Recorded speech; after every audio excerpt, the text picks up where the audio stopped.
At sa ibang balita, nagbabala ang COMELEC sa mga kandidatong tumakbo sa katatapos na halalan na posibleng makasuhan yung mga hindi nagharap ng Statement of Contributions and Expenditures o SOCE.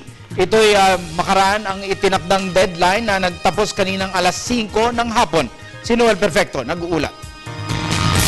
Muling nagpaalala ang COMELEC na hanggang sa mga oras na ito ay pipito pa lamang ng mga senatorial candidates ng nakaraang midterm elections ang nakapagsumiti na ng kanilang Statement of Contributions and Expenditures sa COMELEC.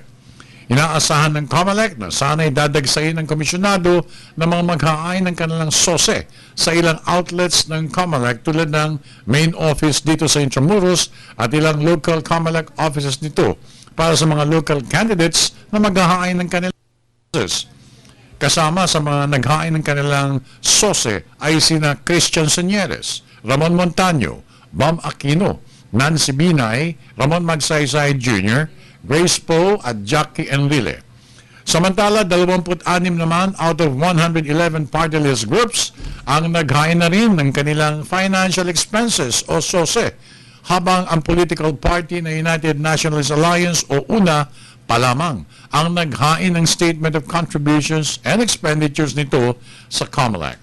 Ayon sa kautusan ng COMELEC, lahat ng mga lumabag o hindi makapagsumite ng kanilang sose sa takdang panahon, which is ngayong alas 5 ng hapon, ay posibleng maharap sa kasong ihahain ng komisyonado.